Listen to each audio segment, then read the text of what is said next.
I want to thank everybody for joining us today on well, for the most part, a beautiful day here in Central Virginia where I'm at. A little humid, but still pretty nice. Today, we're going to have Chris Braunlich join us. But before I introduce Chris, I wanted to just share with you that this is an off-the-record conversation, but the press could be joining us. We just don't always know if they are. So we try to keep track of everybody that's joining us, but just, keep mindful of that as we make comments and questions and things like that. So today our featured speaker is Chris Braunlich, and Chris has been around education for some time. He is, I know he was involved up in New York for a while, and then he moved to Virginia. And most recently, Chris served on the Fairfax County School Board for, I believe it was 8 years, I think it was long before Fairfax got a little crazy. Then he was appointed to the Virginia State Board of Education by Governor McDonnell, and he was also voted to be president of that for a number of years. And then probably Chris's, in my mind, one of his biggest accomplishments was getting the Education Improvement Scholarship Tax Credit Program introduced in Virginia in I believe it was 2012 when Governor McDonnell signed that legislation, and Chris's efforts were instrumental in making that happen. He is now the president of the Thomas Jefferson Institute, which is basically a Virginia think tank, part of the State Policy Network, and they do incredible work identifying, especially they work on taxes a lot and just free enterprise concepts. But he's also very engaged in the education efforts that we're involved with.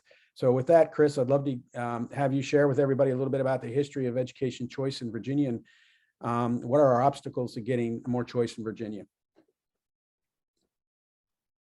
Well, thank you, Craig, and thank you for letting everybody know that I came from New York and brought all the political successes there to Virginia, at least before this last November. And just in case you can't tell from my accent that I'm from New York. I think Craig asked me to do this because I'm old, and because I've been working at this education choice issue for 27 years, which is 189 in dog years, and it's felt like it.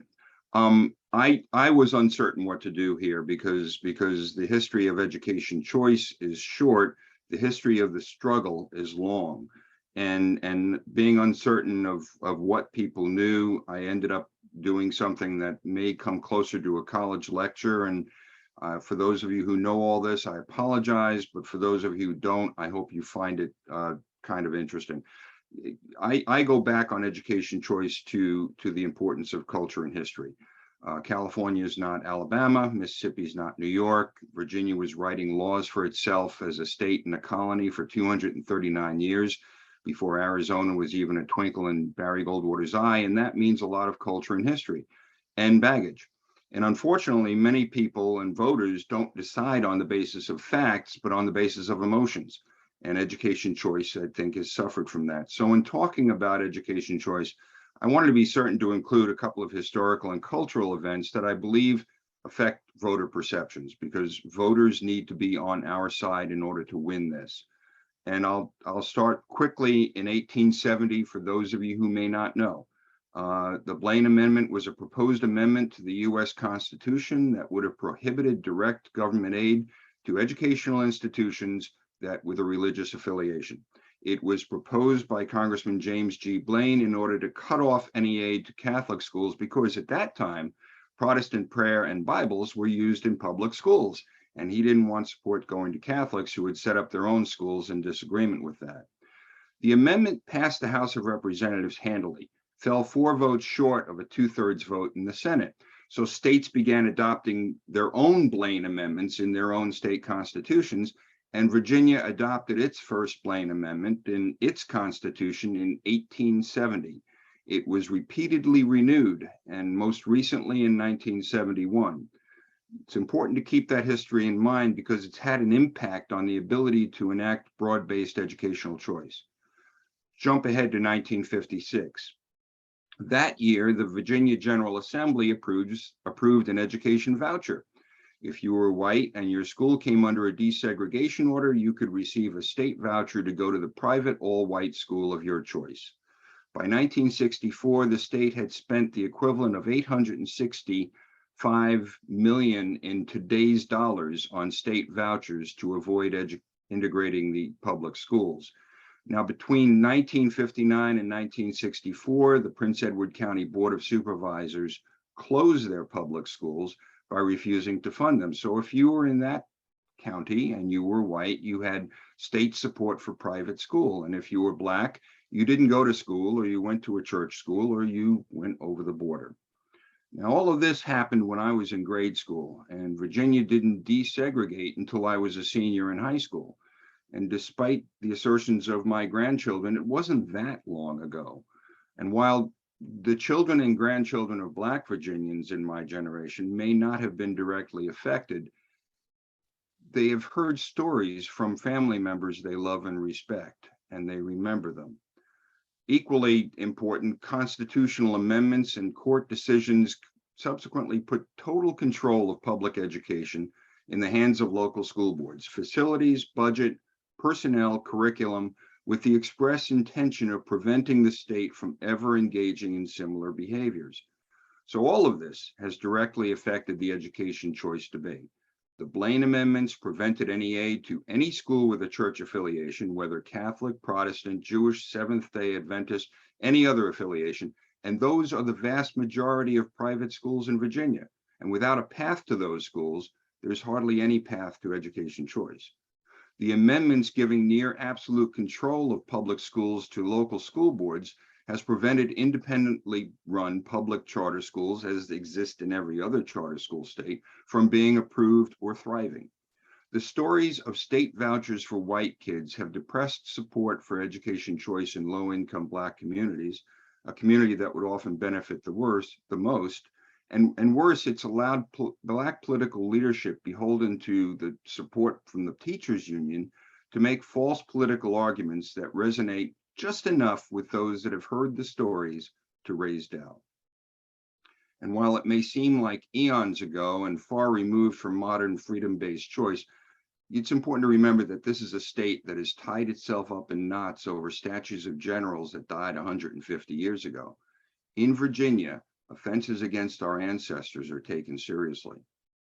One other data point I think is worth mentioning. In 2009, the Milton and Rose Friedman Foundation and the Thomas Jefferson Institute conducted a poll of Virginians, and among the questions was how they rated Virginia's public school system.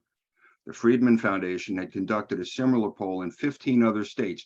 Virginia was the first state in which more than 50% rated the public school system as good or excellent. Here, 62% rated the public schools that way, and it creates a bar and an obstacle to enacting education choice. So while all that seems pessimistic, we're at this point closer to success than we ever have been.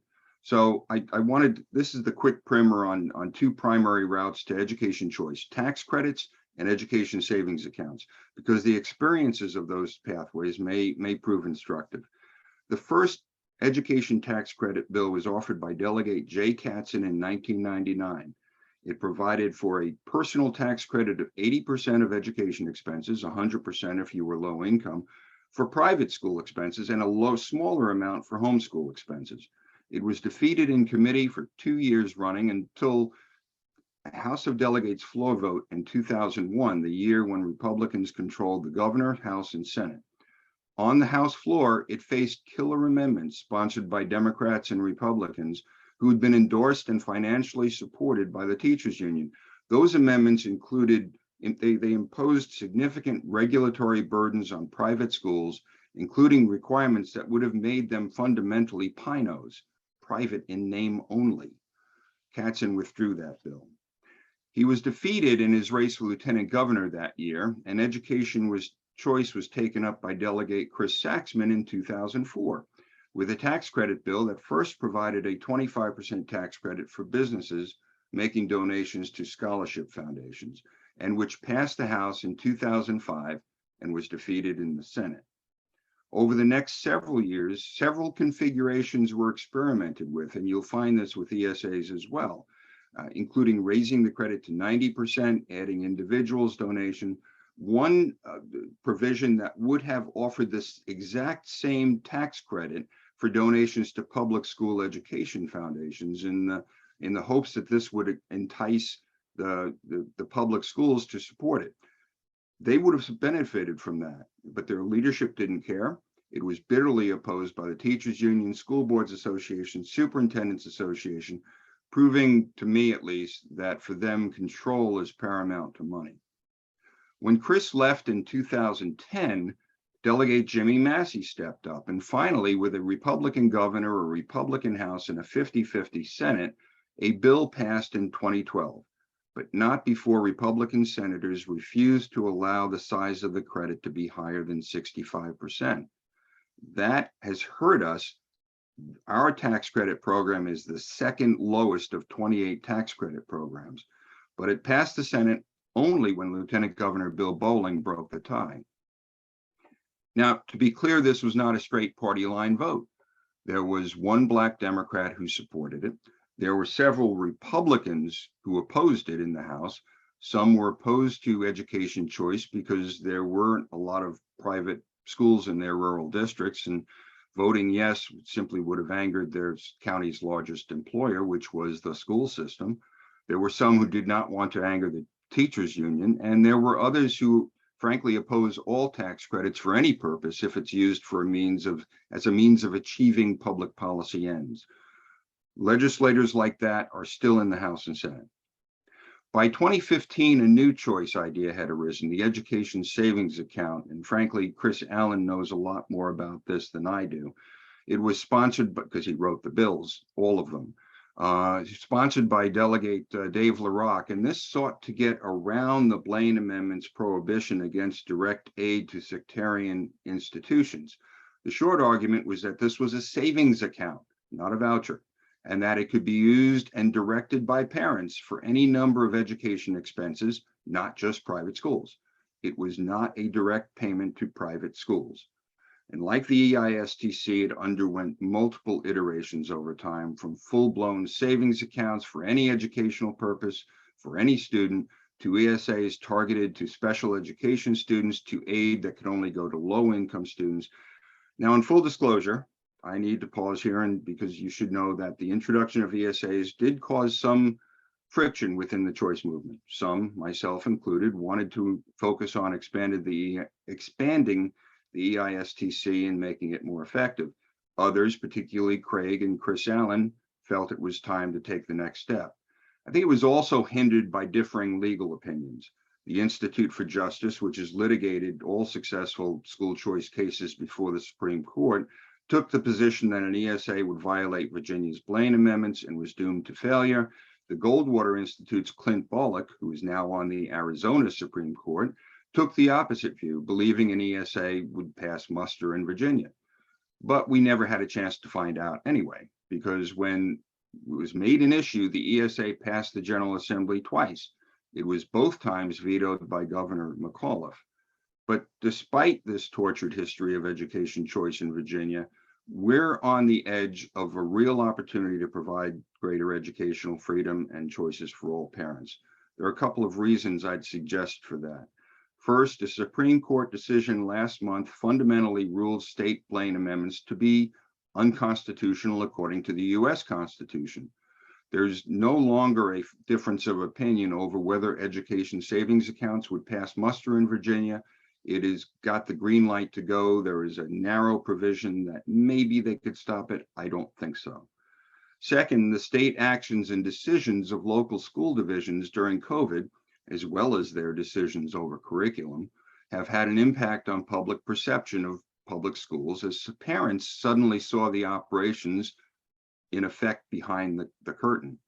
The Thomas Jefferson Institute commissioned Mason-Dixon polling to survey Virginians in January of this year, and we asked the same question the Friedman Foundation asked. The 62% favorable impression of Virginia's public school system in 2009 had dropped to 47% in 2022. 71% said their impressions had dropped in just 1 year. Third, the further we get from massive resistance to integration, the more current Black parents' impressions of education will be, and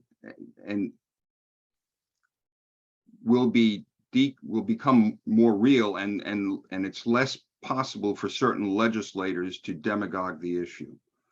Only in our survey this year, only 43% of Black voters rated Virginia's public schools as good or excellent. 62% said their impression of the system had declined over the year. And that's probably because they already knew it was not very good in the first place. And the percentage of Black voters who said they support a school choice tax credit program, the existing one, rose to an astounding 90% in 2022. Fourth, with experiences comes support. The tax credit program is small, but there are 4,600 students receiving tax credit scholarships today. This year, when the proposed House-Senate budget threatened to slash funding for the scholarship program in half, more than 2,000 communications went into the governor's office within 24 hours. Thousands more went into legislators' offices when the governor proposed an amendment restoring the funding.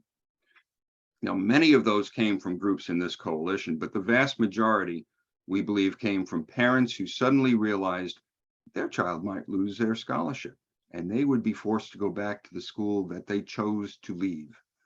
We knew how many scholarships recipients there were in every targeted legislative district. We did let those parents know, we informed them, and suddenly school choice had become a political movement. More importantly, the statewide political leadership is firmly behind education choice now. We have an attorney general who will not issue politically inspired opinions aimed at sustaining the system the way it is just because it is. We have a governor who will not only sign a bill that will help, but he'll also help push it over the top when we get to those last few votes. And most importantly, in my view, we have a Lieutenant Governor, Winsome Earl-Sears, for whom education choice is not a political, intellectual, or academic issue. It is a personal one, and one that she said quite clearly she wants to make this her signature issue over 4 years. And she's expressed a willingness to do whatever she can to capture those votes and change hearts and minds. Our movement has an ally, and an ally with credibility, who has not just talked the talk, but walked the walk. But we're not there yet. Any legislation requires getting past a Senate Education Committee that is stacked 10-5 against us, and a Finance Committee that's stacked 11-5 against us. So we may have to get past the next election. But at the end, that task is up to us. We need to build extremely broad-based support in Virginia's communities: Black, Hispanic, Asian, white, parent, non-parent, suburban, rural, urban. We need to build a coalition of activists that's equally broad-based and is a Venn diagram that seeks to find the common areas of agreement, makes policy a matter of addition, not subtraction. And I know that's the purpose of this coalition that Craig has brought together and is continuing to bring together. And it's why we need to put our all into the months ahead. And all of us who have been working on this are awfully glad to have you aboard. Let me just leave with Winston Churchill, who's credited with saying, "I don't care if the man in the foxhole next to me shares my politics. I don't care if he shares my faith or is an atheist. I care only that he can shoot straight." And the people with whom we need to work on this over the next months and years may disagree with you or me on every other issue: abortion, Second Amendment, taxes, criminal social justice reform. We need only to agree on the issue of providing opportunities, choice, and parental empowerment, because that's what the left does. They set aside their differences and focuses on their commonality and make sure that everybody can shoot straight.